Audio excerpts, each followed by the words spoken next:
Igniting the light through highs and lows, we'll stand as one. A legacy, a tale that's just begun.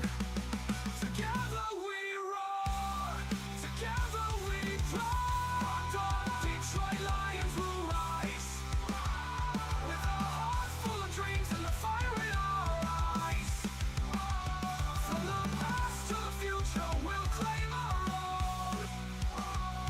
In the home of the brave, we'll proudly have grown. So let's lift our voices, let's turn it up loud. For the love of the Lions, we'll always be proud.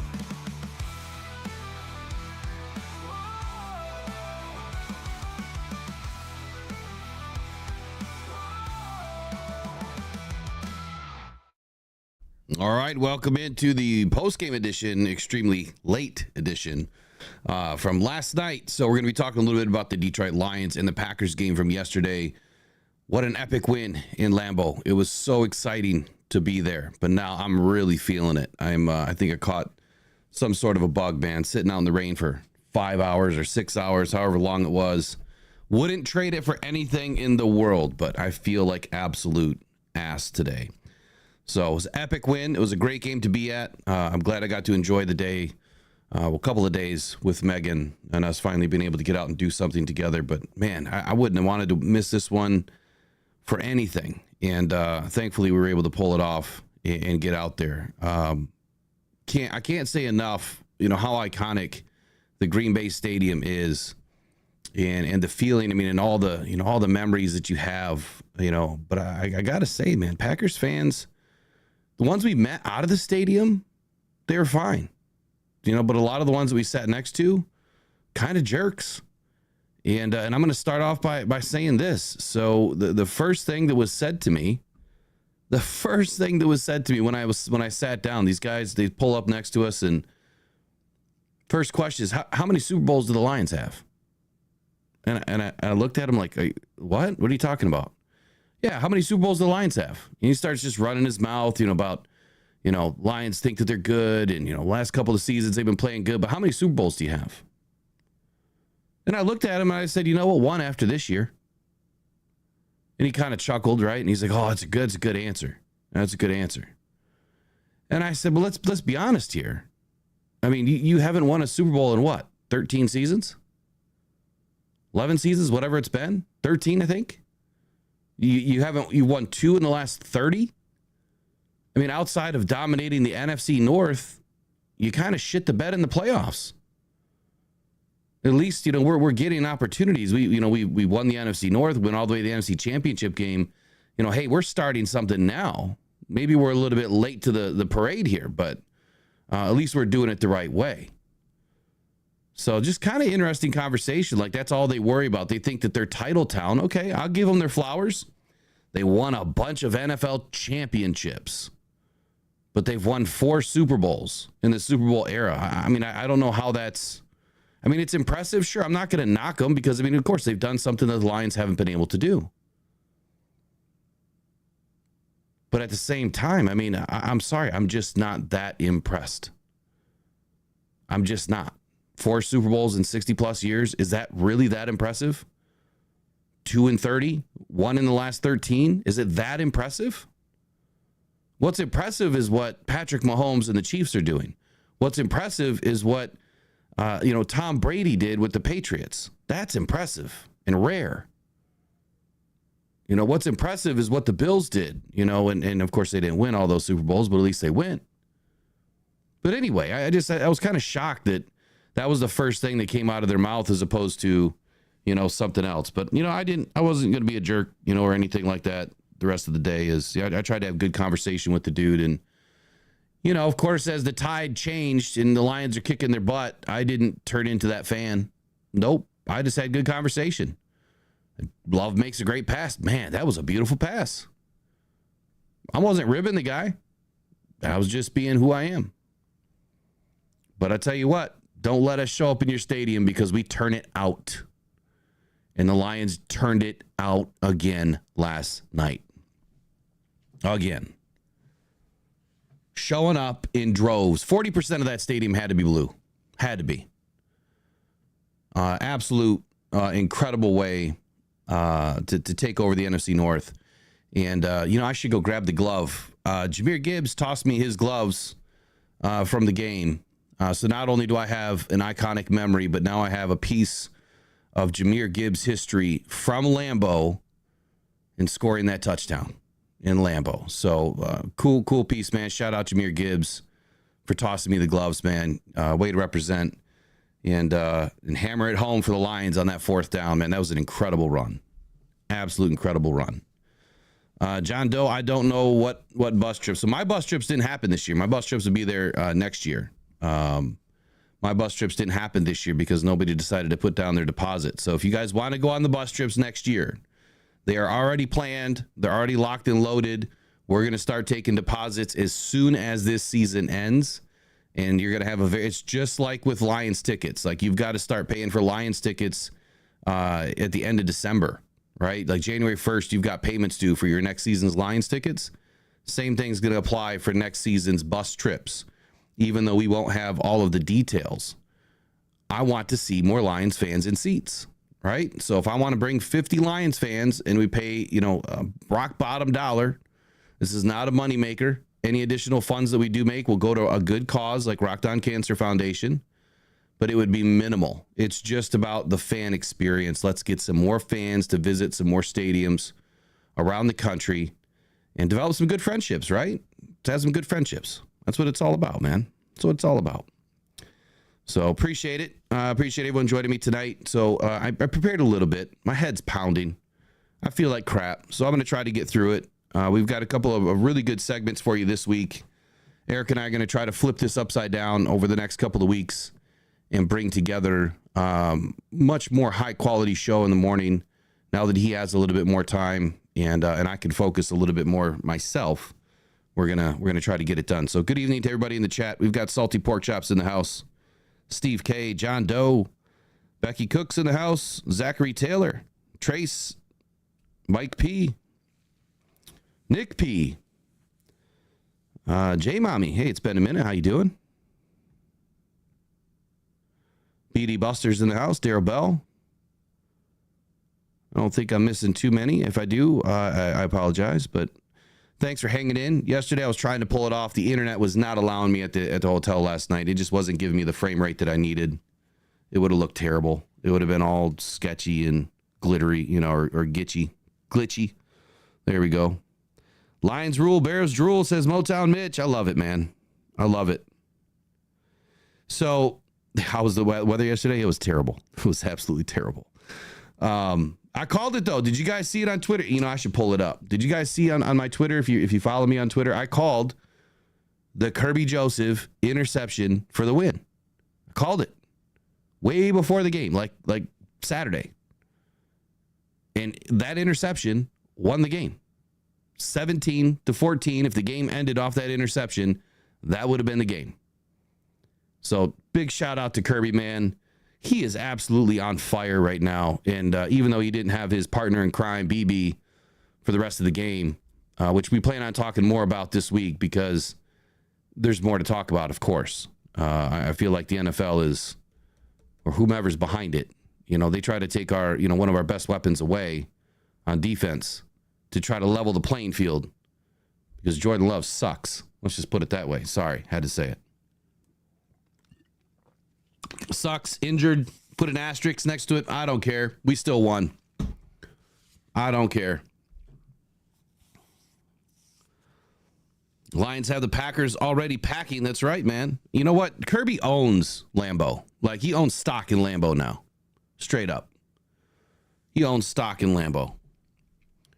That was the one comeback that I did have, though, to the guy sitting next to me, which I know it's not really a comeback, but he was talking about Jared Goff. He's like, yeah, now you got to play real football out here in the elements and in the weather and outside, and Jared Goff sucks, and he can't throw the ball in the weather, and he's got small hands, and saying all these things. And I said, yeah, I mean, I get it, we're outside, but, we could afford the dome and the turf in Detroit. Sorry, you guys couldn't afford the dome here. I didn't know what else to say because I knew he's just full of shit, Like, come on. I'm sick of hearing this stuff. I'm really sick of hearing this stuff about Jared Goff. And I prepared a little something for him. Love Jared Goff, man. Dude's he is eating it up right now. He is having so much fun. And you can see it. You can see it in the way he plays the game. He's having fun. All right, so the Detroit Lions, especially Jared Goff, proved to the world once again that they can thrive in lousy weather as they won in Lambeau for the third straight season. The first time they've done that since a run of 6 straight in Lambeau, which was back in 1986 to 1991. So shout out to Jared Goff for putting his stamp, right, on Lambeau Field. Lamb Blue is what we call it now. Lamb Blue. I know there's a few different monikers out there, but I'm rolling with Lamb Blue. The NFC North leading Lions are now 7-1 for the first time since my dad was born in 1956. The Lions also took control of first place in the NFC Conference. If the playoffs were to start today, if the season ended today, if the regular season ended, the Lions would have the 1 seed.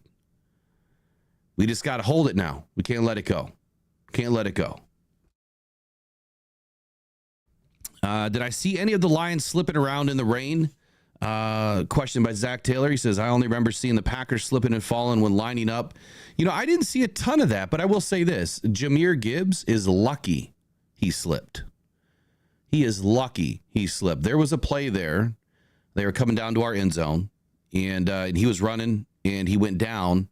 And when he went down, he would have hyperextended his leg. And had it not been slippery, it could have been a big problem. But he bounced straight up, and I'm like, oh, God, here we go. And he walked off, and he got back into the huddle. I'm like, all right, he's good. I just looked at Megan right away, and I'm like, that looked bad. It looked real bad. But thankfully, it was slick out because that could have probably hurt his season quite a bit. So glad he's okay.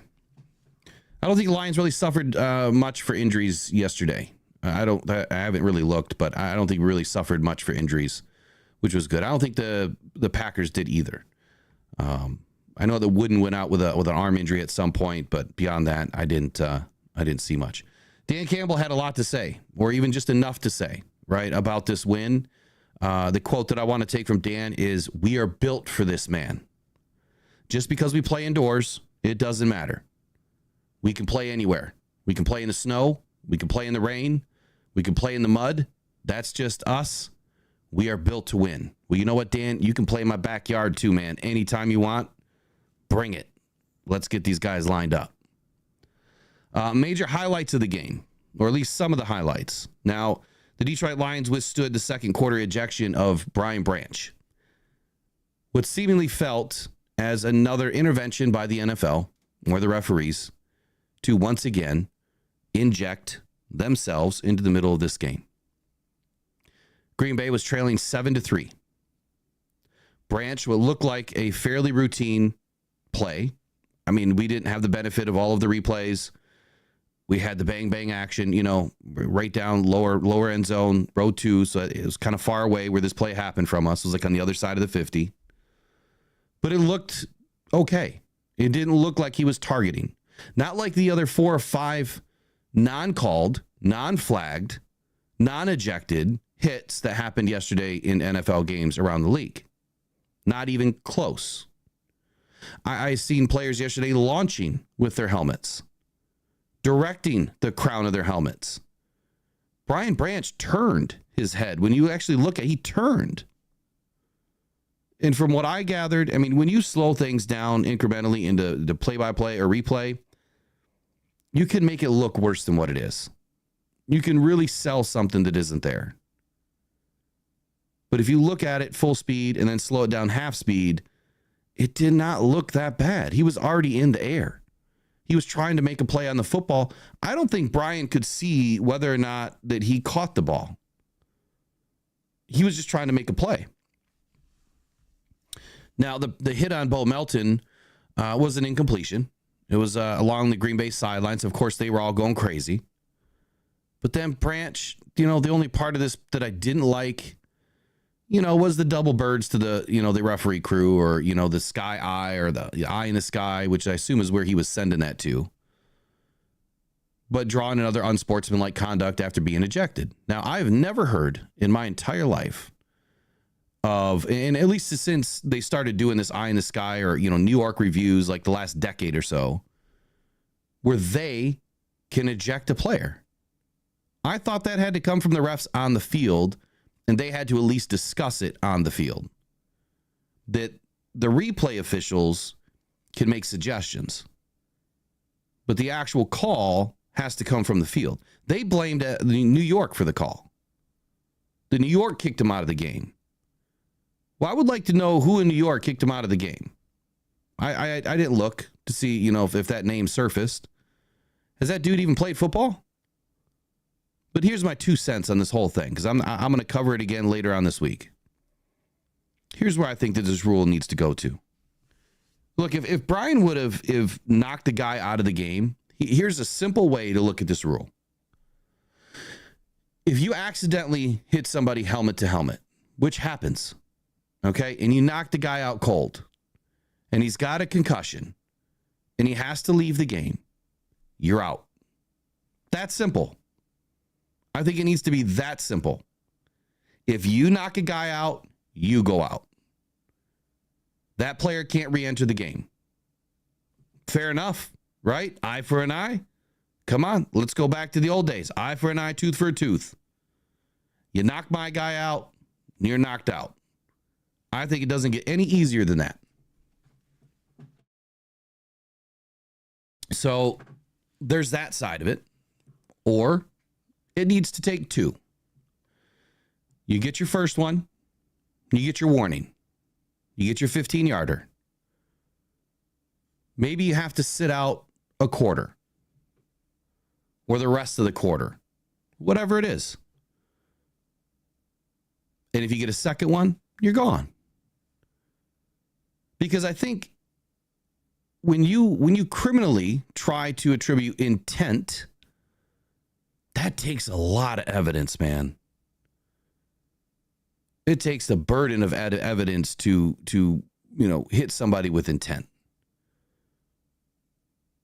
I don't think that you can tell me Brian Branch intended to smoke the dude in the face with his helmet and knock him out of the game, which didn't happen, but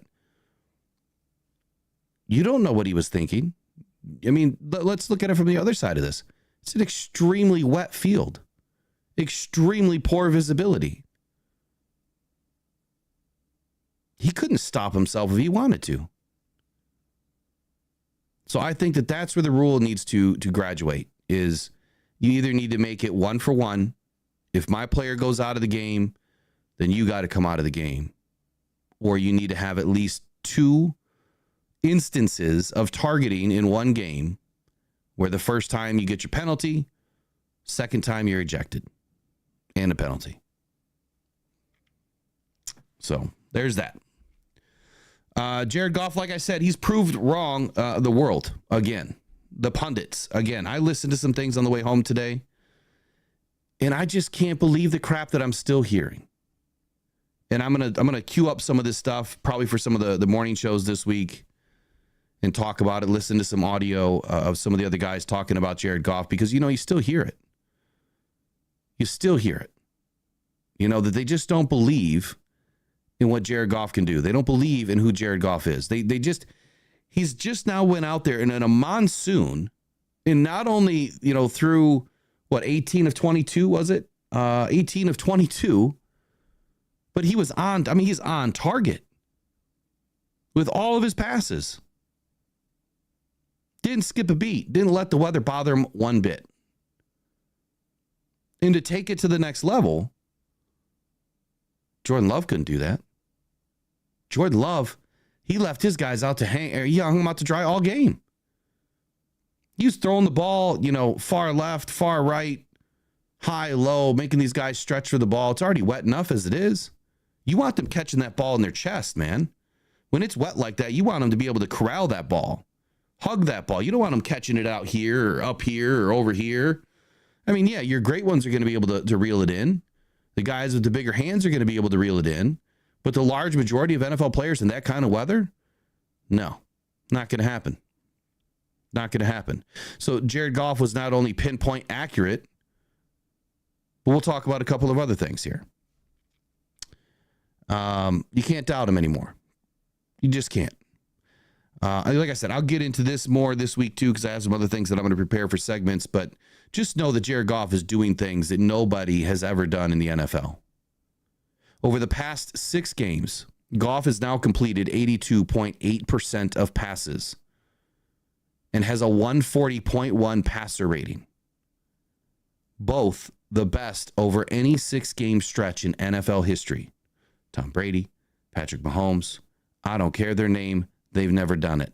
Peyton Manning, Eli Manning, I don't care, they've never done it. I don't care, they've never done it. That's my motto for Jared Goff. I don't care, they've never done it. He did. Put some respect on the dude's name. Here's a quote by Jared Goff, which I thought was fitting. And he used my word, too, which I love. I would like to think that, they heard me say the word, but I doubt it. He says this: we're supposed to be the dome team who can't play outside. We're supposed to be the team that can only win one way. I think we've shown a handful of times we can win multiple ways. We are chameleons. You guys know that I use the word chameleon often. It's part of my old sales techniques and strategies, and it's teaching my guys how to be chameleons in the field. Got to blend. Got to blend with your people and your surroundings. Let's see here. Tafka Day says, let him keep underestimating Goff, at least through a game in the Superdome in February. Hey, I'm good with it, man. I'm good with it. Nick P says, I hated the play calling after the Gibbs TD. They tried to play the clock. I got a comment about some of the play calling too. I wasn't as concerned, maybe. There was one time I was very concerned. We got a KC guy in the house. 3-Pete. What's he saying? Chop, chop, chop, chop. Is he being a jerk? I don't know if 3-Pete's that bad, but I haven't seen him in here before. So anyway, I'm just sick and tired of the Jared Goff can't throw deep, right? We even hear from our own fans. Jared Goff is good, but he can't throw it deep. Our own fans are calling him out this year. Do you guys realize that Jared Goff has more deep passes than anybody in the league right now? Or at least top 3. And I'll pull up the stats this week because it'll be another segment we'll talk about. Do you guys really understand that he is one of the best throwers of the deep ball? And with the emergence of J-Mo, it's only getting better. And thank God J-Mo's back. Must have tested clean. He's good to go. There still could be some more punishment, though, coming down the pike, which I'm not talking about any of that tonight. But here's the thing about yesterday. You usually hear in games like this, or for quarterbacks like Jared, apparently, that they had their stats, right? We used to have the Matthew Stat Padford, right? Now we have the Jared Goff Padford, I guess. I don't know, the Jared Goff Stat Patter. I don't know what you even want to call it. But that's what we're hearing now, that Jared Goff is just padding his stats. Look, I could understand if you're out there throwing a bunch of bubble screens, little small slants, little dink and dunks, little hitch routes, little 5-yard comebacks or something. I could understand it. But that didn't even happen yesterday in a monsoon. Jared was slinging that ball. Man, every time he reeled back to throw that ball deep, I cringed a little bit because I'm thinking, not because I was afraid of what he was doing with the ball. It's the weather. You just never know. That ball gets tipped, it bounces around, it stays in the air a little bit too long, it's going the other way. That's what was concerning me. It wasn't Jared Goff. Hell, throw the ball, sling it. If you feel like you can get away with it, do it. But Jared has been throwing the ball, deep intermediate routes, deep routes, in routes, deep ins, deep outs. I mean, you name it. And he did it all, in yesterday's game too. Matter of fact, he did it 18 times. 18 of 22. And I should pull up the rest of his stats to see exactly where he threw the ball. But there's quite a few deep shots yesterday. Not deep like 40s or 50s, but deep meaning, plus 15 yards through the air, plus 20 yards through the air. He was making it happen.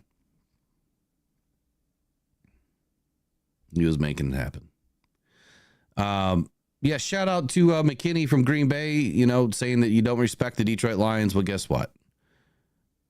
We didn't come in to try and embarrass you. We did embarrass you. We didn't try. We just did. And matter of fact, you're lucky. You're lucky that Ben Johnson and Dan Campbell took their foot off the gas yesterday. It could have really gotten ugly. And I wish it would have. There was no reason for us to go to the play calling that we did in the second half. But once we scored that first touchdown in the second half, they took the foot off the gas. They coasted. And it could have hurt us. It could have hurt us. All right, Kirby Joseph. Let's talk about some scoring plays here. Let's talk about some scoring plays of the game.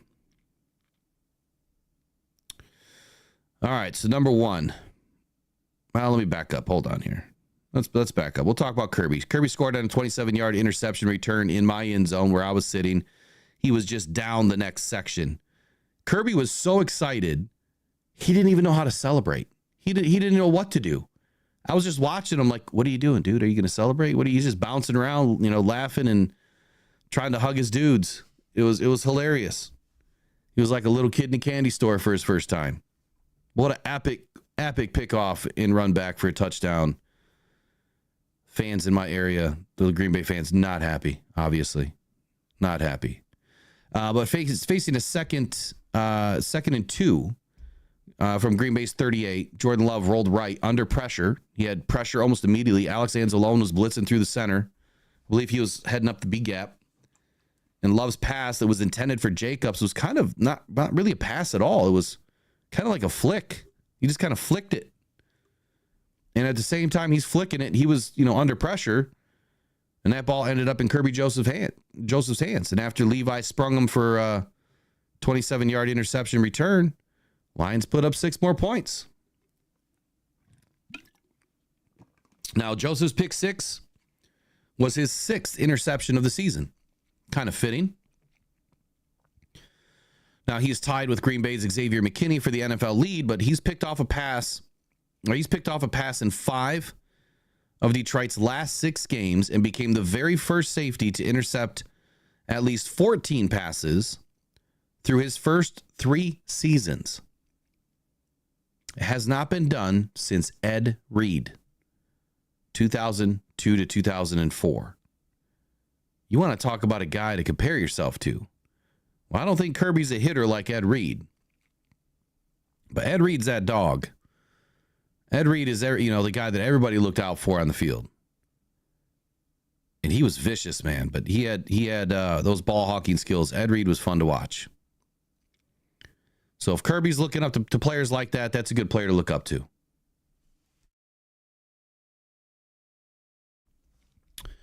Kirby had this to say. He said, one thing I always tell myself is I'm chasing a gold jacket, and I hope you get it, Kirby.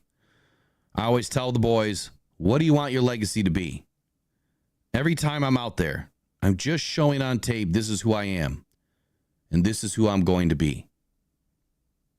Kirby, man, we've seen nothing but growth from you, dude. Nothing but growth. It has been so fun to watch. And, you know, when I talk about, and I'm going to use this as an example, when I talk about, you know, bringing in defensive ends, you know, and a lot of fans are, you know, wanting to bring in these top tier guys and spend all this money, you might lose Kirby if you don't have the funds to keep him. And it's not so much that you don't have the funds, but do you want to put yourself in that position? And this is a guy that we have to get signed, right? There's no way you can't extend this guy. You have to. I'd be working on it right now, honestly, which is something the Lions really don't do a whole lot of. We've seen now one deal get done during the season with Aleem McNeil, but you better get him locked up. You know, Branch is going to be around for another 2 seasons. You should probably think about extending him after next year, which will happen. But Kirby, you've got to get done. But it's guys like that are going to cost you another, you know, $18, $19 million a year, maybe 20, maybe 21. There's only so many guys you can pay that kind of money to. But I think Brad Holmes would be remiss if he didn't want to keep the top, you know, safety duo in the league together. Because that's what we have right now. We have number 1, number 2 safeties in the league, in my opinion. McKinney is up there number 2, but it's kind of hard to not put Kirby and Branch and McKinney kind of all at the top anyway.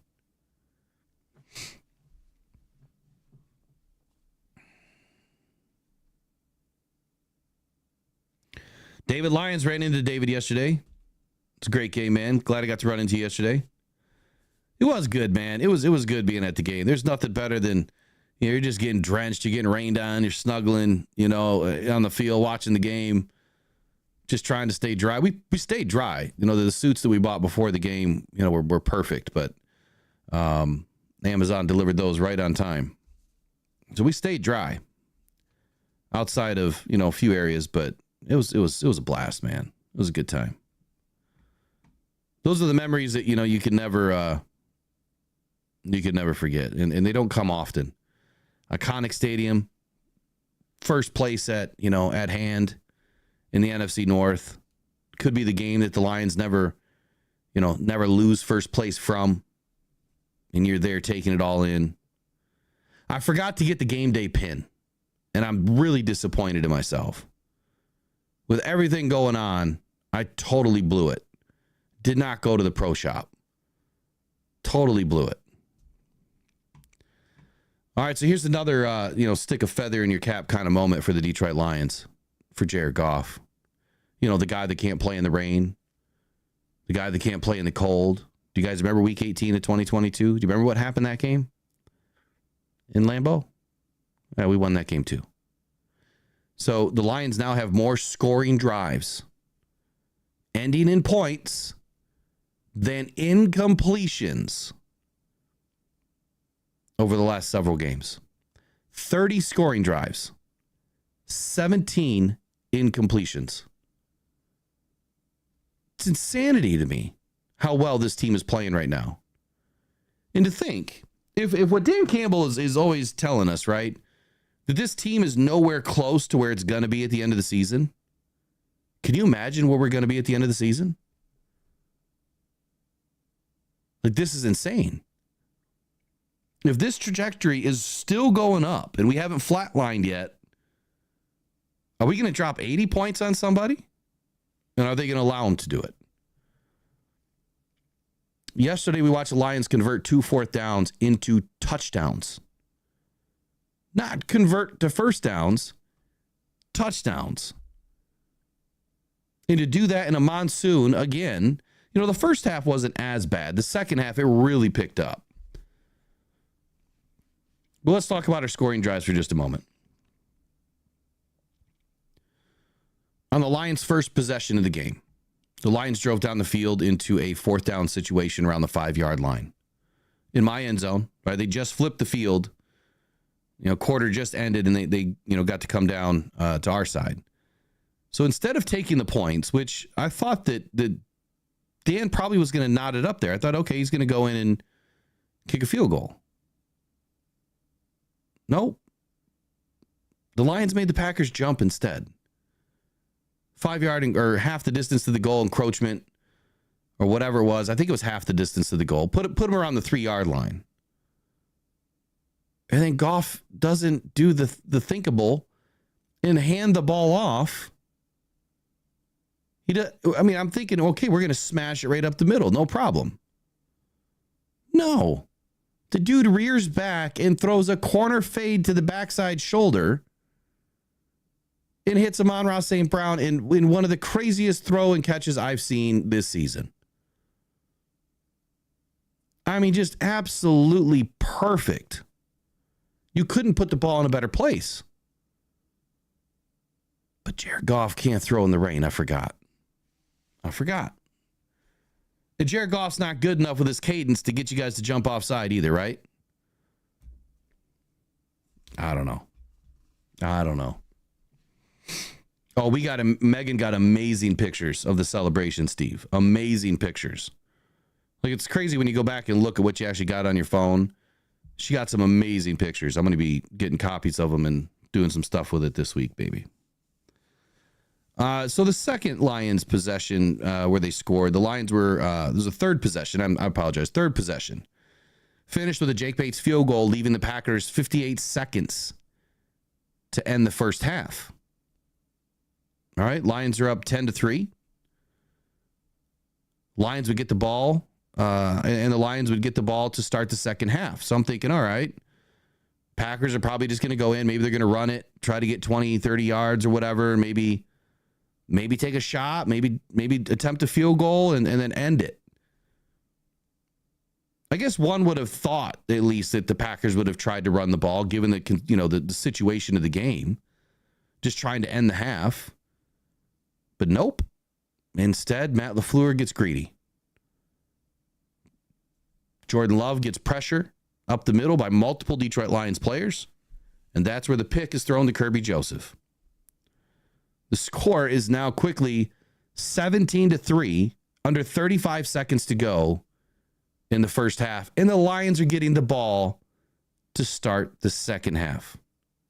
To start the game, I had the question for the guy next to me, where I made a statement and then he said something. I said, the Packers just decided to take the ball first in this weather?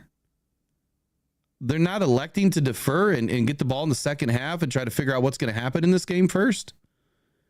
And he said, nope. Anytime the Packers win, and I don't know if this is true, but he said anytime the Packers win the toss at home, they always take the ball to start. So I don't know the stats on that. I don't know if it's a fact, but according to him, that's what the Packers do. I'm thinking, well, that's not really a strategy. I guess if it were me, given the situation, I'd want to get the ball in the second half. I'd want to know how this game's being played. And what are the field conditions going to be like? Oh, well, it helped us out. Now, to open the second half, the Lions obviously got the ball back. This is where the second down, or the second fourth down TD conversion comes into play. When Jahmyr Gibbs capped what was a stalled drive, rushing for a 15-yard touchdown on 4th and 1. An inside zone handoff extended the Lions' lead to 24-3 to never really look back. I mean, after the interception return for a touchdown by Kirby Joseph, the Lions already had the game locked up.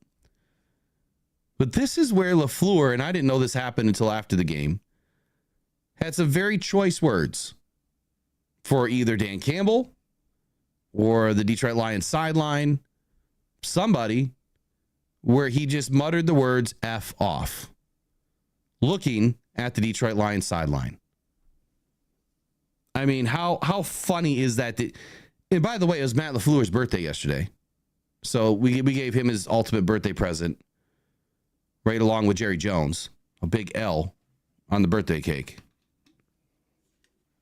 We should all send him a birthday cake with a big L on it. That would be hilarious. Yeah, it did. Did it not? Lauren McQuaig says that Gibbs touchdown looked like a practice play. It did. I mean, it's like this, the seas just opened. And then here comes Jahmyr Gibbs. I mean, right in front of me. I mean, literally right in front of me. He's looking at me and he just takes a bow. I'm like, damn it, man. Just come on a little closer. They wanted nothing to do with the Lambeau leap. They wanted nothing to do with it. And I get it. We didn't have enough blue representing my corner. There just wasn't enough of us up on the wall.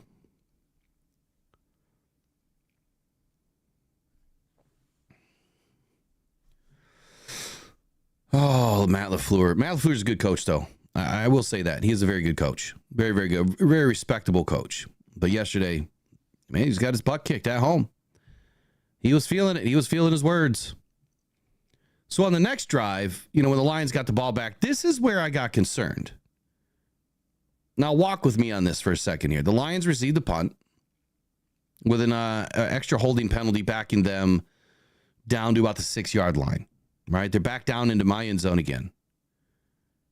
This is where some really odd play calling began to kind of give me that dreaded feel of, oh shit, what's about to happen? The same feeling I had at the Seahawks game. Last 5 minutes of the game or so, something didn't feel right. The Lions threw the ball 2 out of the next 3 attempts instead of running the ball from the 6-yard line. So this resulted in a 3 and out, leaving way too much time on the clock. I think the Lions only took about 2 minutes off the clock during this drive. They only ran 3 plays and a punt. But throwing the ball?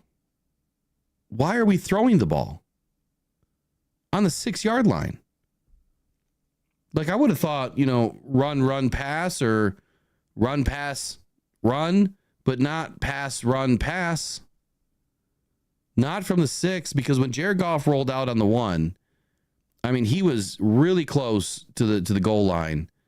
And the way that these Packers were able to get pressure on us, yeah, it wasn't look good. I thought that Jared Goff was going to eat one.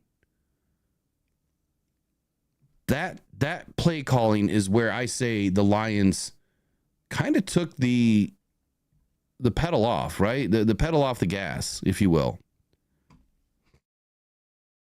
So it was a bit concerning for me. I didn't understand it. I didn't understand why then. But here's the play breakdown. It was Jared Goff, short pass to Tim Patrick for 3 yards. And then Montgomery off the right tackle for 1 yard. And then Jared Goff passed short middle to Amon-Ra St. Brown for 5 yards. So it was 4th and 1 at the 15-yard line. And then Jack Fox, punted a 60-yard bomb the other way. The handoff to Montgomery, I was not especially happy with either. I felt like the way that the Packers were starting to kind of crowd, the center of the line there, they were having more success in the center of the defense. The outside tackle zone work that we were doing was working pretty well. And I thought that would have been, the attack style, a little bit more pre-snap motion, which yesterday, hey, we saw plenty of pre-snap motion, guys and ladies, and it was working. Saw plenty of it. And the more motion we had, the better we seemed to get. So that's where I started to get a little concerned, because the next time we get the ball back, we punt it again. And this time it was, Montgomery off the left side for -1, and then Gibbs off the left side for 1. So that brought us back to pretty much the line of scrimmage. And then an incomplete pass by Jared Goff to Sam Laporta on 3rd and 10, which forced a 4th down punt from our 39. We are from the 39, though, which is a big difference here. You have a little bit more room to work here. So the play calling just wasn't as expansive as I thought it would be. And I hate to say that the Lions are just kind of feeling like they had it, because at this point, I mean, you're still only 2 touchdowns and 2-point conversions away from tying the ball game. So you've got to be, you got to be thinking like it's possible because there's a lot of time. Anything can happen in this weather. I mean, it's literally one slip and a player goes down. And I mean, the way that, anyone can just take the ball to the house at any moment could have happened. So I was a little worried about it. It just didn't seem like that's the play calling that we're used to. I would have expected them to stay a little bit more aggressive. Either way, we won the game.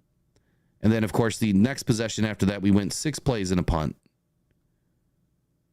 And we got it all the way down to only the 21-yard line. A couple of penalties. Oh, where was it? I thought there was a penalty in here. No, maybe not.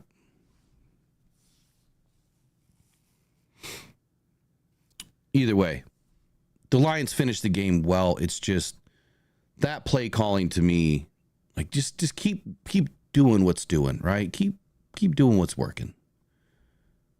I think that's where when you're late in the season, you're in the playoffs, like you can't do that, in my opinion. You have to keep the gas pressed.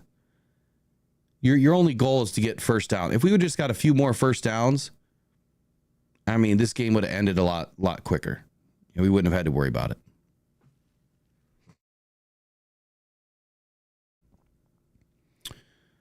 All right, what do we got going on here in the chat? So Nick P says, JJ, I don't think the Browns care if Detroit represents the NFC in the Super Bowl. Mark Van Kofnit says the Titans ended the Lions' hangover effect, but took them to OT to do it. Thanks for all you do, Will Rock Jr. Hey, appreciate you, Mark. So the Titans, they ended up winning? I haven't paid attention to anything else, really, honestly. So the hangover's gone?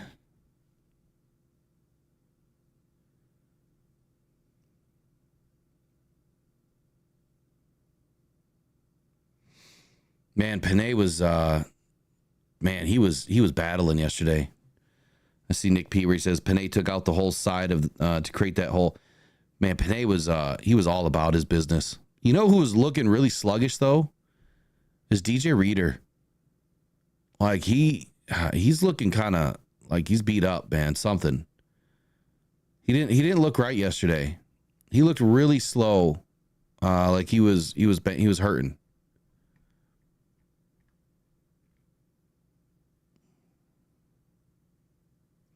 Peter Van Larhoven says, my one issue with Ben Johnson is there are times when he gets too pass happy.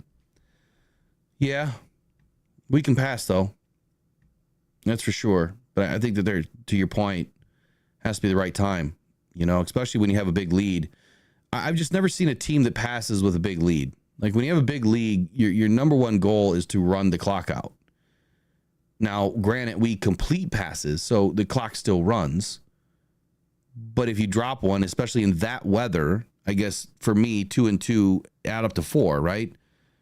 You've got a lead, whether it's late in the third or early in the fourth, wherever it is, you've got a big lead. They need 2 scores.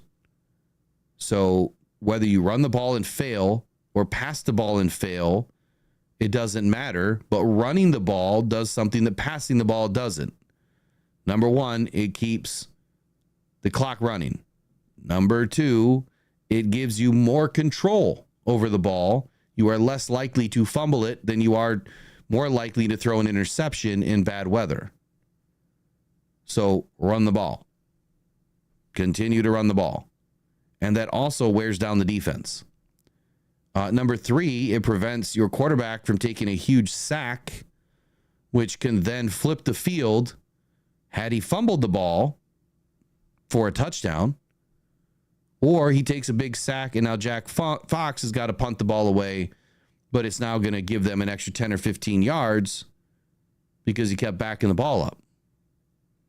So there's a lot of things that running the ball does in those situations. And for me, when you have a lead like that, run the ball, kill the clock, play to the weather, get out of the game. If it comes to a situation where they score and now they're within one possession, now you have to consider going down and scoring again. And maybe that's what they were trying to do. Maybe they were trying to get the ball down, to be able to at least get another field goal. And shout out to Jake Bates for nailing a field goal in the rain, because we were watching him warm up. He was kicking at our end zone, and he hit the crossbar, I don't know, 2 or 3 times, or the uprights 2 or 3 times. He sailed it wide left 2 or 3 times. He only made maybe 2, 3 game warm-ups.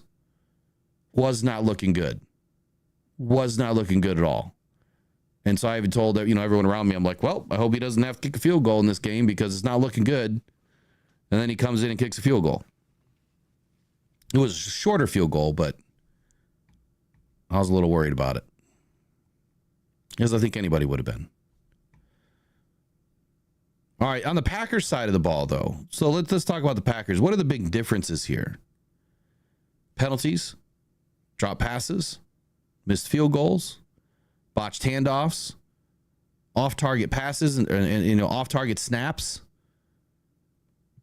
The list goes on for the Packers. It was a terrible game for them. The team that doesn't have a dome, the team that plays in the weather, couldn't play in the weather. But the team that plays in a dome played better in the weather. Go figure. Why is that? Because we're built for this, right, Dan? We're built for this. No phase was immune to the Packers, and them screwing it all up, because they just screwed everything up that they did. Matt LaFleur accurately referenced their game as self-inflicted wounds. And that's what it was for them. A lot of self-inflicted wounds. And then you had the added layer of the Detroit Lions defense, which, let's be honest, I'm not the only one saying this now. Everybody else in the league is saying it. The Detroit Lions defense is pretty damn good. Pretty damn good, even without Aiden Hutchinson, even without all these other pass rushers. People fear this defense. And Aaron Glenn, I'm going to say it again. He never deserved anyone to call for him to be fired. What he again just did yesterday, down Josh Paschal, again. You're running in Muhammad and Thomas, down Brian Branch. They had to reconfigure everything, from special teams to all of the nickel dime play. I mean, everything. All of their blitz concepts, everything that they were doing that Brian Branch was in on, now had to go to somebody else. And they were able to get all of that put back together and maintain the level of pressure and having the type of game that they did yesterday as a defense again. For the 3rd week in a row, the Do It for Hutch tour is now 3-0. The defense is alive. You guys have got to be ecstatic about how well this defense is playing right now. Even without the big names, even without our own big names, and even our second and third tier guys, they're still playing at a high level.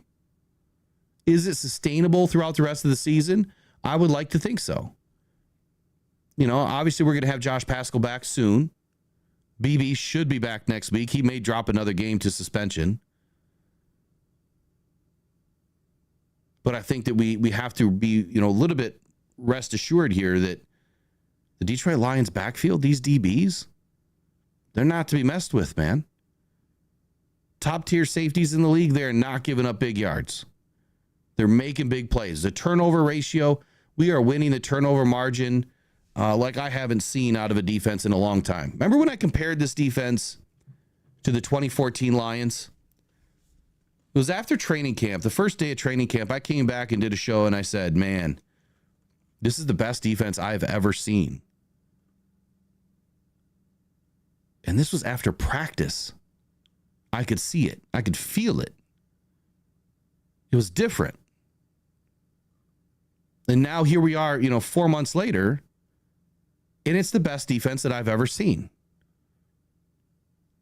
It's up there. It's definitely, if not one, it's number 2 in my 40 years. I've been around 44 years. I've been watching and knowing and understanding the game, probably for 38 of them, probably since I was 6 years old. But there's memories that go back as, early as 4 years old. This is the best defense that I think that I've seen ever. And it's doing a lot of different things. It is so multiple, so versatile. You don't have a defensive end? Okay, Anzalone, go get pressure. Oh, you're down another defensive end? Okay, Jack Campbell or Rodrigo, go get some pressure. Can't get it from those guys? All right, BB, you're in. Kirby, take off. Kirby was on a blitz. He was on a blitz when he got that interception. So they're manufacturing pressure, but I think that it makes this team better.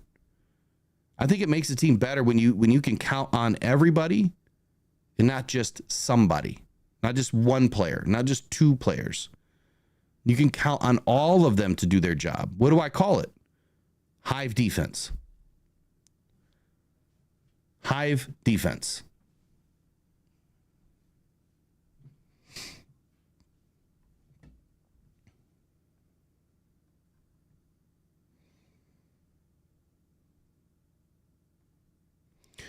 What are we talking about, Nick P?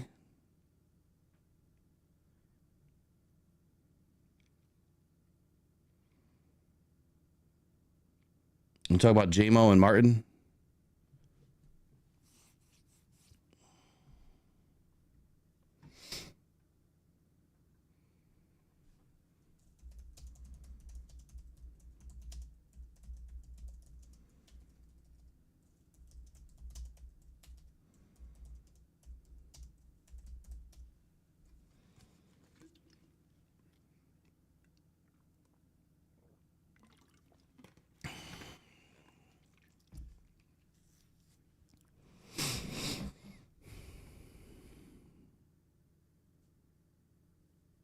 So according to the league, Jamison Williams' 2-game suspension for violating the NFL's policy on performance-enhancing substances, it was lifted today, but the Lions were given a roster exemption, allowing the team some time to bring him back to the active roster. I'm not sure what that really entails, but we'll figure it out. We'll probably talk about it tomorrow morning. I'll do some research on it tonight.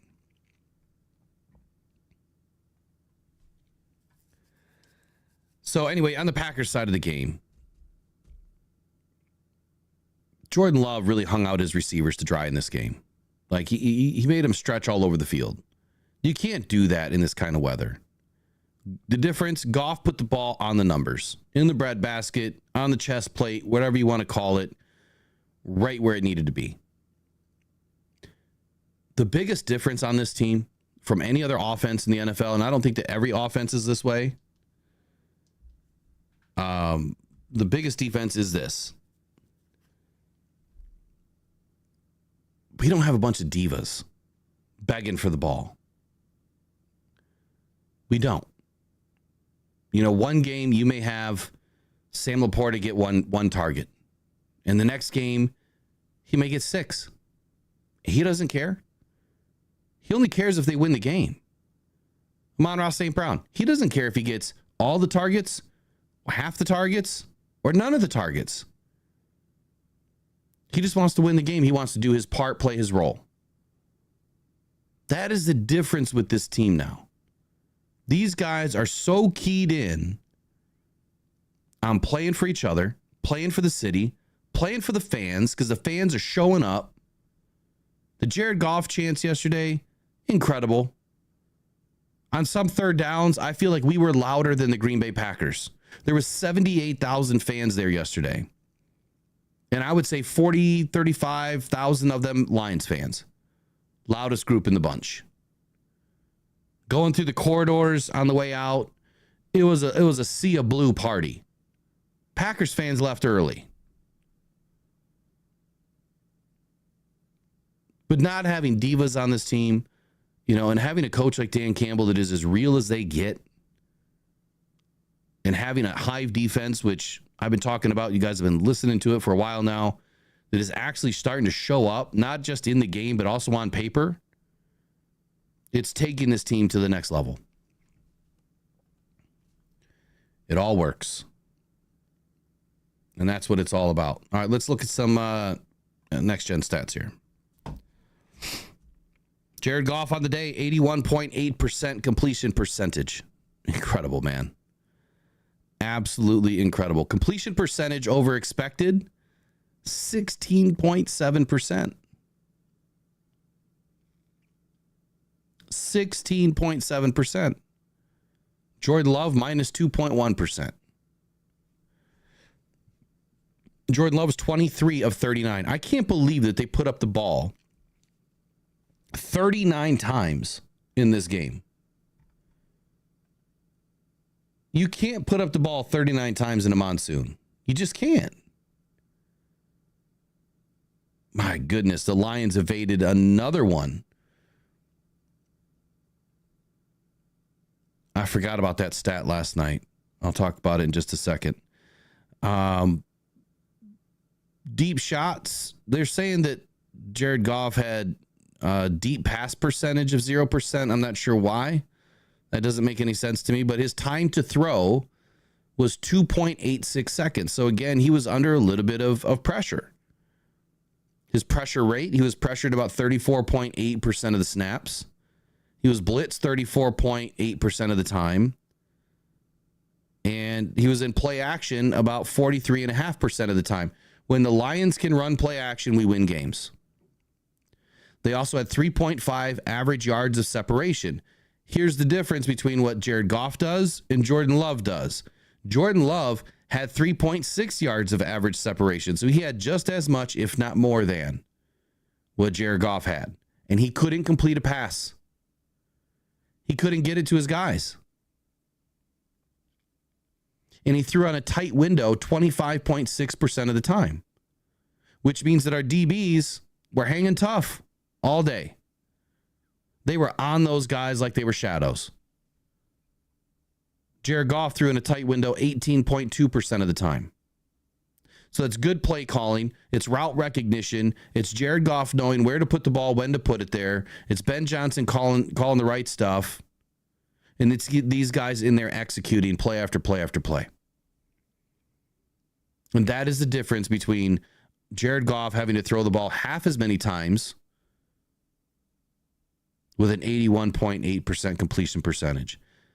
Lions evaded another 100-yard rusher, where I saw Josh Jacobs having, a pretty damn good day right off the get-go. Pretty damn good day. 7.3 yard average. Only had 95 yards on the day. So the Lions have not allowed a 100-yard rusher again. I think this is 27 games in a row. And you're telling me that we don't have a good defense?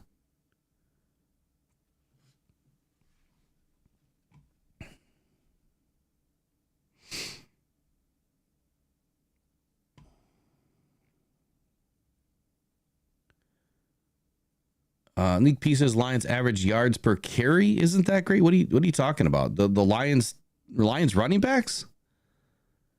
What do you mean? Like Jahmyr Gibbs has a crazy against, so for the defense. Maybe over the last couple of games, but for the season, I don't know that to be true. We can look it up here.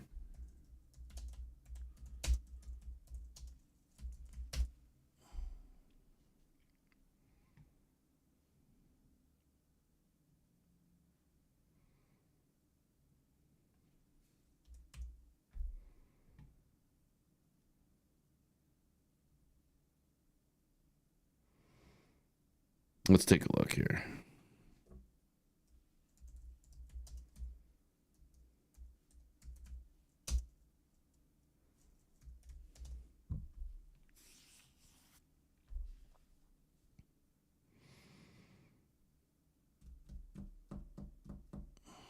All right, let's take a look. What do we got? NFL team defensive rankings through week 8. Oh, this is not week 9. It's updated on November 2, so the new one's not out yet.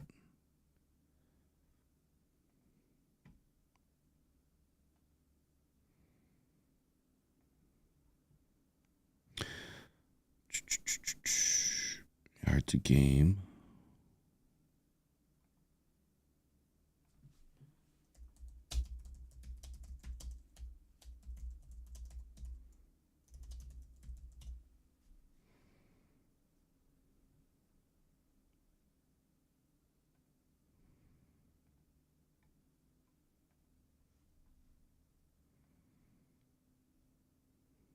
All right, so Lions defense here.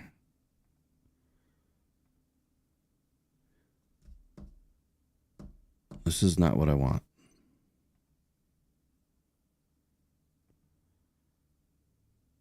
That's not what I want either.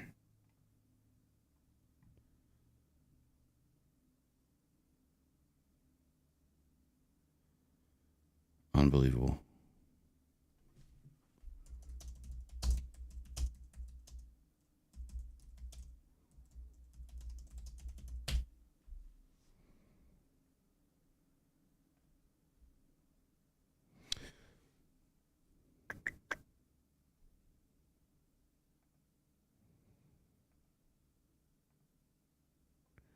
Okay, so the Lions right now are allowing 4.8 yards per rush.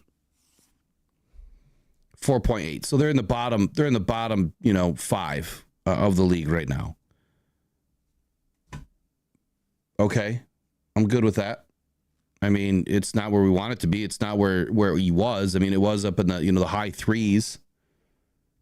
But they're still not getting 100 yards per game. You have a couple of guys that, you know, have a big breakout run, and then they get sat down for the rest of the game. So the yards per rush is highly skewed.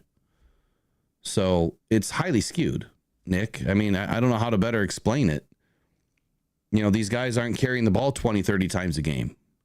They get a couple of breakout runs. They don't score TDs on. And then, yeah, they have to go to passing the ball. So that yards per, it's kind of like when you look at our defensive stats for passing, right? You look at it and you're like, well, man, they're allowing all of these yards. Why are they allowing all those yards? Well, because they're up by a lead, big lead, which means, of course, teams are going to pass. They're going to get a lot more yards in passing. We're up by 20, 30 points. Of course, we're not going to play as aggressive. We're just going to try to keep it in front of us. Make them, if they're going to score, they're going to score on a 10-play drive. They're going to chew up a bunch of clock. They're not going to get downfield on us. So I think that you have to look at the totality of the situation. Now, if all these games were close, then I would say this is a problem. But these games haven't been close.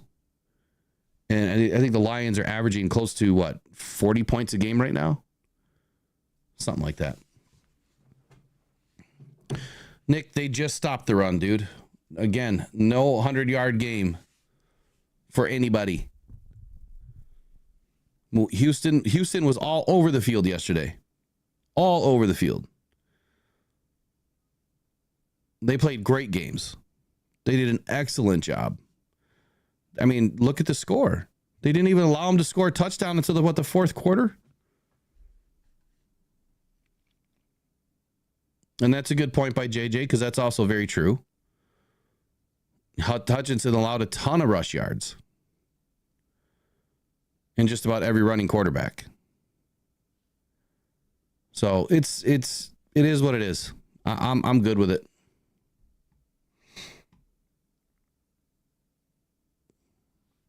I think the whole point here is some stats are going to be miscued right now, just given the fact that the Lions are winning by a lot. They're up by a lot. They're playing from a lead. And that's going to skew things quite a bit. You get a couple of big chunk runs, and then they got to start passing the ball. It's all relative. It depends on how you look at it, right? You're a glass half empty guy, you're a glass half full guy. You know, for me, it's always glass half full. The Lions are up by a lead. Of course, these teams are gonna get, you know, either a few points back, they're gonna get some yards back. It's, you know, what I was talking about earlier about, you know, stat padding. That's all it is stat padding. You know, that's what everyone said about Matthew Stafford, right? So the Lions would be down by, you know, 2-3 scores. And next thing you know, he goes off for a quarter and a half, you know, halfway through the third, all the way through the fourth quarter. He puts up 200 yards and 3 touchdowns and goes and wins the game. Or he puts up 200 yards and 3 touchdowns and still loses the game. But that's a huge amount of numbers in such a short amount of time, because the defense is playing that, you know, bend but don't break, or prevent, or soft shell, soft zone, and just kind of letting you do whatever, expecting you not to be able to score enough to win the game. And for some teams, when it gets rolling and the momentum gets going, well, then mistakes start to happen, and then you really let them in, and the Lions can come back. Well, thankfully, we're not that team anymore. Now we get up early, and we just don't let it go, which is great.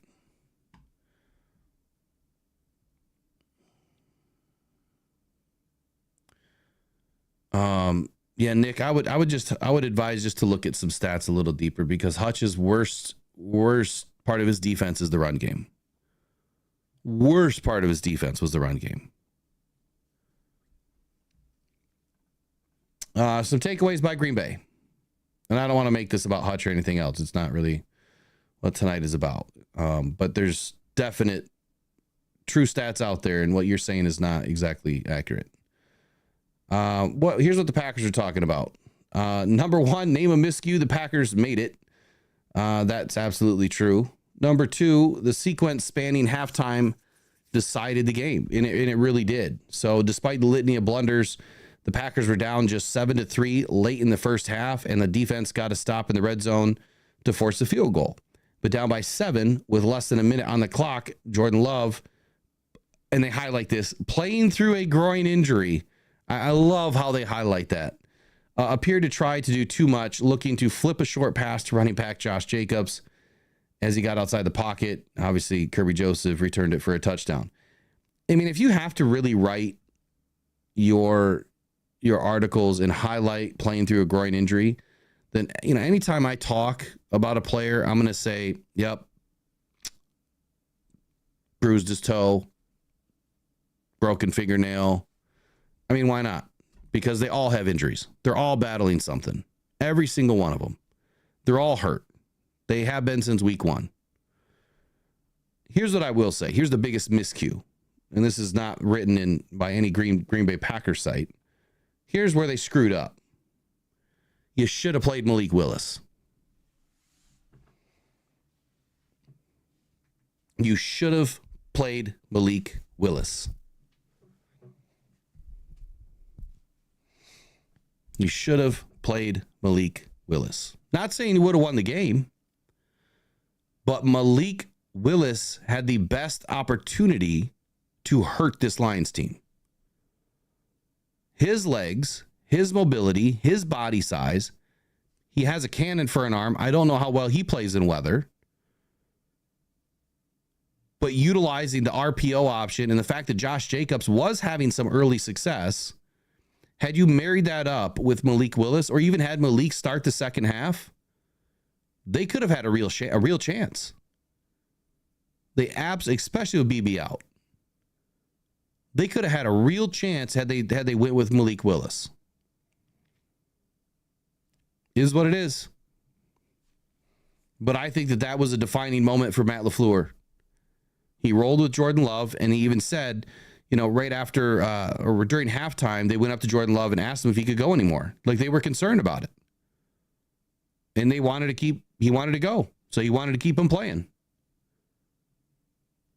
If you have to question your quarterback, if your medical staff has to question the quarterback if he's able to go, I mean, you're the coach, dude. Sit him. I'm glad you didn't, but sit him. Sorry, I got to do what's best for the team. I got to put Malik in. Go rest.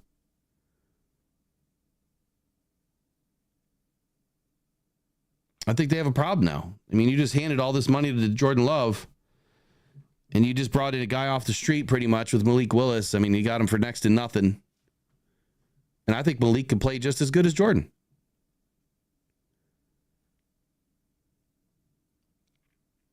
Yeah, there you go, Eric.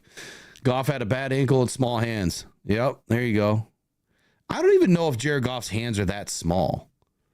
I consider my hands wide. I don't have long fingers, but I have wide hands, and I can grip a professional football and throw it. And at the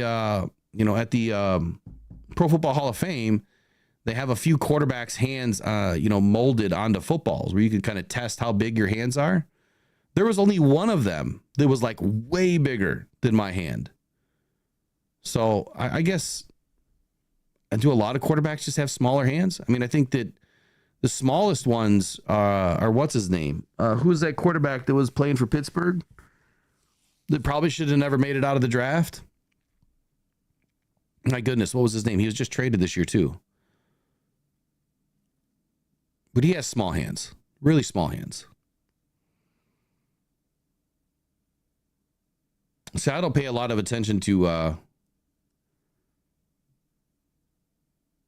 don't really pay a lot of attention to the Packers sites, but Eric's saying that Packers fans are losing their minds that they didn't play Willis. Yeah, I'm telling you, man.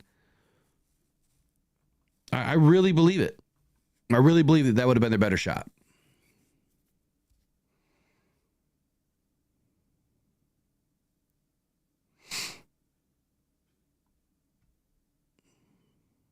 So Nick P, I'll address it one more time today, and then I probably won't, because I've put together all of the work and I've showed everybody all the stats. The Lions defense is just as good, if not better, since Hutchinson went down. The only difference is the number of pressures. Outside of that, it is more efficient. And it's been just as good, if not better. So that should tell you something. Now, again, remove one game from Aiden's season this year. One game. And he has 2 sacks on the season. So one game. He had all of his production. One. That should tell you something. I would rather have 10 guys getting pressure and a few of them getting sacks than relying on one guy. But we just did the work. I mean, I just did it. I just told everybody the other day. Exact stats from the stat sites that put all the stats together. It's not me putting the stats together. I just compile the information. Here you go. Week 6, Cowboys, pressures. The Lions were 5th with 18.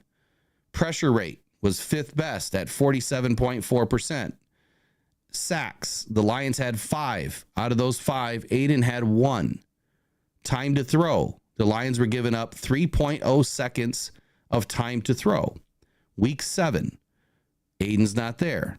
Vikings game pressures, the Lions were tied for 12th. They had 12 pressures on the day. Their pressure rate was 18th, 34.3%. Sacks, they had 4.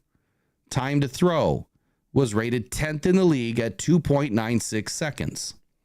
Week 8 against the Titans, the pressures, the Lions were tied for 4th in the league with 22. Pressure rate was 7th in the league at 39%. They had 1 sack on the day. Time to throw, 2.86 seconds.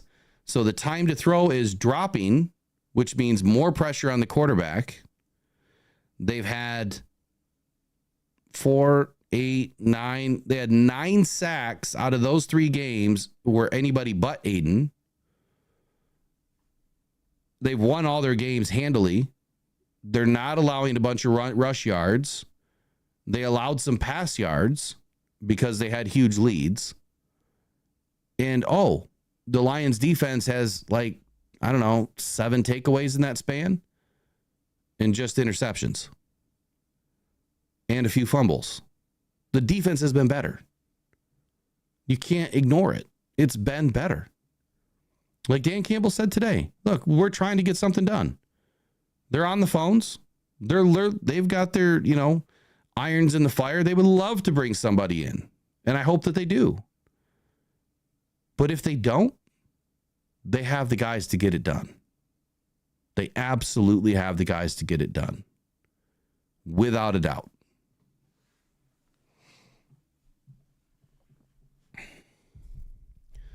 So just don't get all caught up here that we have to have this guy or we have to have that guy, because I could point these stats out to you all day long and show you how Aiden was a detriment to the defense because of the way he played. But at the same time, he was a benefit to the defense because of the way he played. So you could go both ways with it. You really could. The only point that I'm trying to make here is it sucks that we don't have Aiden because he was just starting to really get better. I mean, he's gone from where he started as a rookie to where he was this year, heads and shoulders above where he started. And he was really starting to become more disciplined. The thing with Aiden is he just gets too deep too quick. He runs himself out of the play. And this year, I think he was starting to dial that back a little bit. And it was starting to pay off. But now that we have all these other guys that have to contribute right now, it makes this team more well-rounded. It makes it a better team. You're not just counting on one guy anymore. You're counting on all 11 of them to work together. You're counting on 7 or 8 of them to try to get pressure, not just 1 or 2 guys on the outside and Aleem and DJ Reader on the inside. Aleem McNeil was all over the place yesterday. He's terrorizing everybody. It was a wet, sloppy day. Just because we didn't get a bunch of sacks doesn't mean anything. I mean, I think I've proven it that you don't have to get sacks to win in this game. Go look at the Super Bowl for the last many years. Not a whole lot of sacks. Go look at the playoffs for the team that won the Super Bowl the last few years. Not a whole lot of sacks. Sacks do not equal wins. And if someone has you believing that, they are full of it. Sacks do not equal wins. What equals wins is negative plays, turnover margin, and putting points on the board. That's how you win games. We're getting the turnovers. We're putting points on the board. Our defense is playing great right now, even with a bunch of third stringers.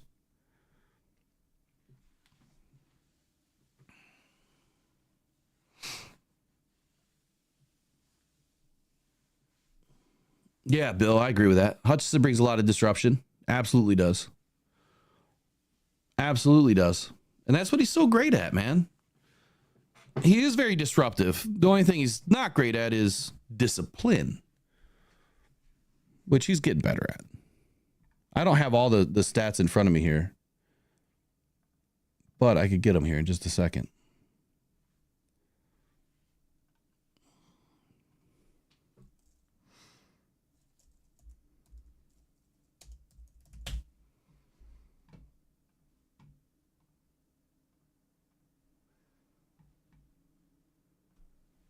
All right, so yesterday versus the Packers. Let's take a look at what happened. Let's take a look.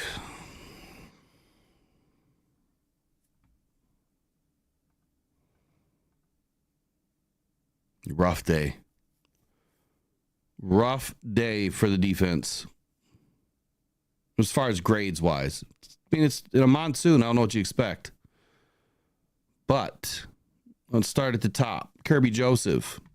Hell of a game. 4 tackles, 1 pick six.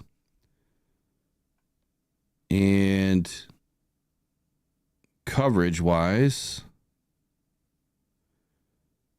looks like he allowed 2 targets, 2 receptions, 30 yards. 119, 1 for 19 was the long. A 79.2 passer rating against. So pretty solid. Pretty solid day. Jack Campbell. 5 tackles. Missed 1 tackle. 3 stops. That's pretty big. He was targeted 4 times. They caught 3 balls. So 75% reception rate, but an 88.5 passer rating against. That's pretty solid. Carlton Davis had a pretty good day. 6 tackles. 1 missed tackle, which is expected in the rain. 3 stops for Carlton. He's targeted 7 times. They only caught 3 balls against him. 42.9% reception rate. 57.4% passer rating against. Pretty good job by Carlton, man. Aleem McNeil, get this. 7 pressures on the day. 1 hit, 6 hurries. 2 tackles. 2 stops. Really solid day. James Houston, who I thought had a really good day. 4 pressures, 4 hurries, 1 tackle. You know, watching him work yesterday, like I was excited to see that, 1, he got a lot of snaps. He played in roughly half the snaps on the day. 26 of them were pass rush snaps. And he was having a pretty decent day. I mean, the grades are terrible for the majority of these guys. I mean, pretty much everybody from Terry and Arnold down was below a 67. And, I mean, Ennis Rakestraw, Isaiah Thomas, Brandon Joseph, Amik Robertson, Chris Smith, James Houston, Patrick O'Connor, Muhammad, Jalen Reese-Maben, Brian Branch, DJ Reader, Ben Nyman. They were all below 57. So not great grades, but, you know, in a monsoon, we put up 18 pressures, no sacks, didn't need one, 2 hits, 16 hurries. So it's those hurries that matter, right? So yesterday, that pick six happened because of your defensive line. That pick six happened because they got pressure. They hurried Jordan Love. They got to him, forced him to make a mistake. So sometimes getting a sack is not all that great and glorious. Wouldn't you rather have a pick six? Or just an interception? Or maybe a fumble? Or maybe a fumble, scoop and score? Those are more meaningful plays to me than just a sack. Because you could sack somebody and it's now, you know, 3rd and 2. You know, maybe it was 3rd and 2 and now it's 3rd and 5 or 4th and 5. Or let me back up. Maybe it's 2nd and 2 and now it's 3rd and 5. Well, they can still get a first down on the next play. But yeah, if you hurry the guy and you get to him and he forces a bad throw, well, you're not getting the ball back if we pick it off. So I think if you look at it from that vantage point, like what negative plays did we cause? How did it affect the game? How does it affect the turnover margin? And at the end of the day, how does it affect the points on the board? Then you might look at pressures and sacks a little bit differently. But I promise you, we did this multiple times on this channel. The Super Bowl winning teams don't always have the most sacks. They definitely don't have the most sacks in the playoffs. So just keep that in mind. It's the teams that play extremely disciplined that will win the game. I promise you that. So a sack is a pressure, Corey. A pressure it's the same thing. A sack is a pressure. So pressure is made up of a few categories. Sack, hit, hurry. That's what a pressure is. And then there's about 25 different delineating ways of how to count a pressure. There's so many different ways how to count a pressure. Exactly. And to your point, Corey, you can also pressure someone and they escape and score a touchdown. So that happened quite a bit when Aiden was in and Marcus Davenport or anybody else. But the last 2 seasons before this season, we would get a ton of pressures, but how often would you see Jalen Hurts skirt out, Justin Fields skirt out? I mean, didn't Justin Fields put like almost 200 yards of rushing on us? Didn't Jalen Hurts put up like $150? The reason why is because when you pressure too deep, too quick, you now have this huge gap, you know, where the off the tackle is wide open and you're behind the quarterback and all he has to do is just take that, you know, around the guard and he's gone. And then that continues to happen to us, or used to. It doesn't happen anymore. So I'm extremely excited and happy with the way that the defense is playing more disciplined. They're filling their lanes. They're stopping up their gaps. They're playing smart, disciplined football. If they don't get 50 sacks in a season, I could care less. If they get 20 wins in a season, I'm going to be pretty excited. That's where it's got to be for me.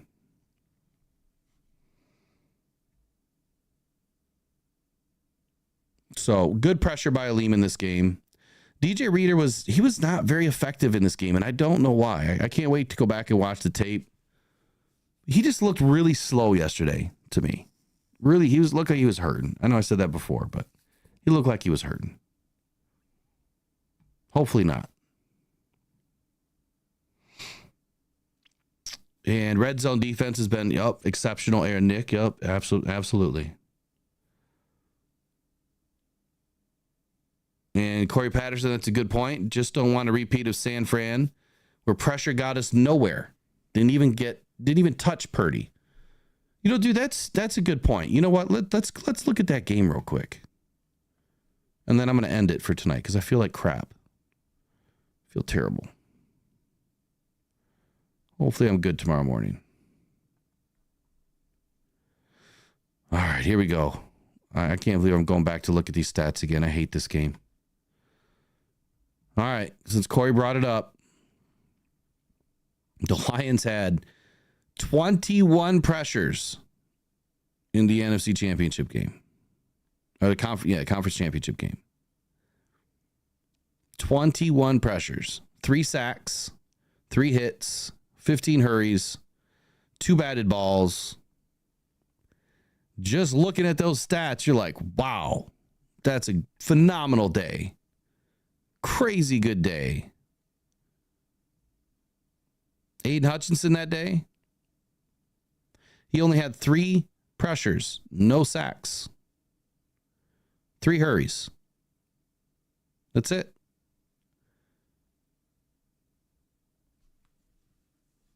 Reader was off IR as of week 2, Zach. Week 2. He's been playing every week. So to your point, like if we have another player like Aiden, or in Aiden in the conference championship, he didn't produce any sacks, and it didn't produce any wins for us. But we got sacks from Tyson Alu, and Ifeatu Melifonwu and Lee McNeil in that game. Well, let's take a look at what Brock Purdy did to us. I'm just curious. I don't remember.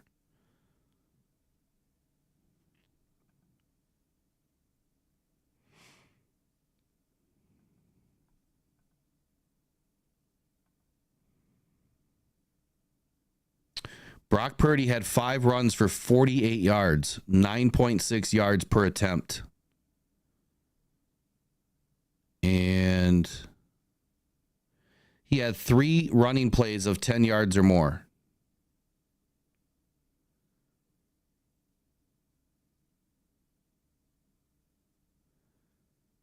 Three first downs by his legs. So there you go. You can pressure yourself into a situation. And I've tried to highlight those things and have those, a little bit more meaningful conversations. And not everyone will agree with me, and I understand that's okay. I'm not here to have people just eat up everything that I say because they're my opinions, my takes. I see the game differently than a lot of other people, and that's okay. I know there's a few people that agree with me. Even some of the higher levels, of analysts and that do this for professionally. They kind of see the game similarly when you listen to what they talk about, but I still like to be in my own vehicle, driving my own way, and I see things just a little bit different. And that's okay. I don't want to follow the herd, man. I'm not a sheep. I'm not following the herd. I do it differently. Adam G just dropped another $15 into the Cash App. Appreciate you, Adam G. I don't see you in the chat, buddy, but I appreciate you, man. Let's get you a Gibbs TD. Goff takes the snap, gives to Gibbs. Gibbs bounces through a hole. There it goes outside 20. Gibbs 15. Gibbs 10. Angling to the end zone. Touchdown, Detroit Lions. Oh, baby, what a run. All right, what do we got in here? Mike P says he didn't look as bad as number 90. Glad they cut Chris today. He was a guy just standing around watching.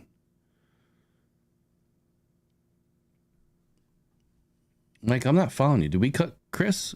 Who did we cut? I thought we had to make a move to get JMO back.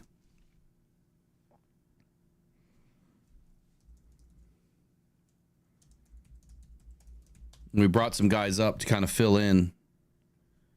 Yeah, Chris Smith. Yeah, that okay, yeah. And Beauplan. We had to drop both of them today. Those guys were all brought up, in the absence of JMO and others. So the one that really bothers me is that we released tight end Parker Hess the other day. And I don't know what's going on with that. I haven't seen if he's come back or not. I have not seen it.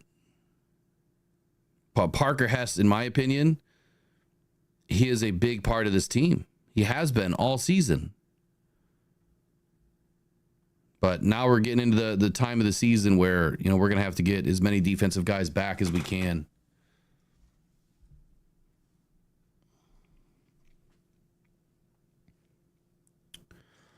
Thanks, Adam G. Appreciate you, man. Yeah, Hess was a dog, man. He's got to be back. Brad, you got to bring him back, dude. He's a big reason why Demo was having such good, open holes to run through. He blocked all the time for Demo. So unless we're going to utilize 3 tight ends, I mean, then it would make more sense. If they're going to consistently have Brock Wright, Shane Zielstra, Sam Laporta up, and you start utilizing Brock Wright back there versus Parker Hess, then I'm good with that. I'm totally good with that. But I don't know. We're going to get into the season now. Tomorrow's the day. One, don't forget to vote, right? Support your country, whatever way that is. I don't want to see it in the chat, but whatever way that is, go vote. Make sure your voice is heard. And Brad, you better get on the boat tomorrow and go find us somebody, because we need somebody to hit the rest of the season with. But if we don't, I trust in these guys. I do. I trust in this team. 1,000%. Yesterday just solidified it even more. All right, you guys have been great. Let's see. Trey says Browns are waiting to see if they got any more offers due to injuries, but no one came in because no one was injured yesterday. Interesting. That was reported on X earlier today.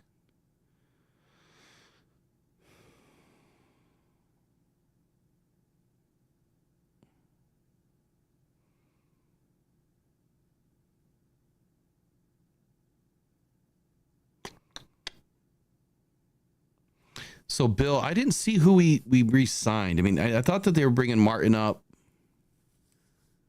because I was, the understanding it was not going to take him 3 weeks to get ready to roll.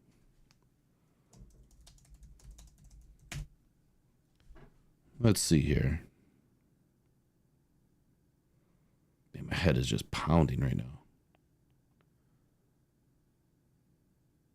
Yeah, so we waived Beauplan and Smith. We brought up Beauplan and Smith from the practice squad. Released Parker Hess on Saturday. And then now we brought them back down on Monday by waiving them. So they'll probably end up back on the practice squad. And then JMO. And I believe Broderick Martin should be on the way back to the roster. And I still think we have one spot open on the roster. Even with all that, I still think we have at least one spot open on the roster.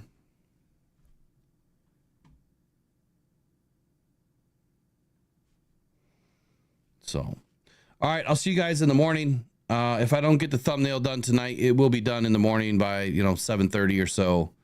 But plan on the morning show. If I feel like crap, just look for an update in the community section. Hell, I can always just get it rolling and Eric can just be on his own. And then I can just come and turn it off. We'll see. See if Eric could pull a show off by himself. That'd be kind of fun to watch. See if he can do it. I think he can. I think he would. I think he'd be just fine. All right, you guys have a great night. Another Lions win, 7-1 atop the NFC North, atop the NFC, period. Lions are the first seed if the season were to end today. I had an excellent game yesterday, so big thanks to Megan for all that she does, being there and supporting a lunatic Lions fan and all that I want to do. Without her, not all things would be possible. So got to appreciate those that bring you places in life, and she's definitely one of them. Detroit Lions, Jared Goff. Look, he's proven everybody wrong again and again and again. And I hope for his sake, he gets his ring in Detroit this season to continue proving them wrong. But I already know once he gets the ring, people are still going to talk. Some factions of Lions fans are still going to doubt. That's okay. Let the haters hate is what they say. We're just going to continue to dominate. We'll see you guys tomorrow. All right, I'm out of here as soon as I can get this thing to open up. I can't get it to open up. There we go.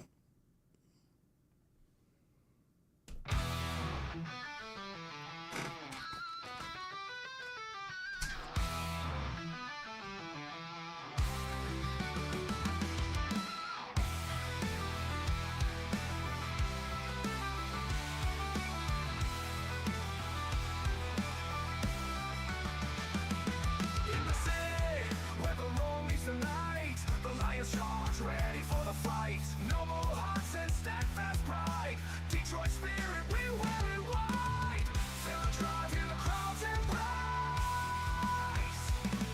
Rock on, Detroit Lions will rise.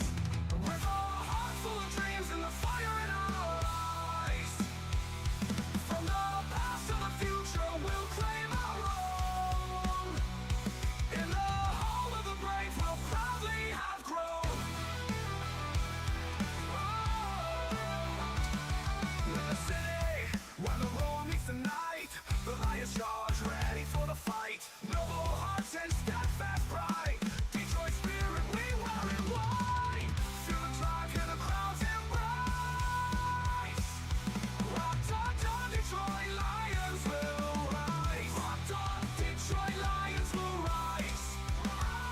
With a heart full of dreams and the fire in our eyes. From the past to the future, we'll claim our own. In the home of the brave, we'll proudly have grown. With every game, we rise and unite. Feeling the passion igniting the light. Through highs and lows, we'll stand as one. A legacy, a tale that's just begun.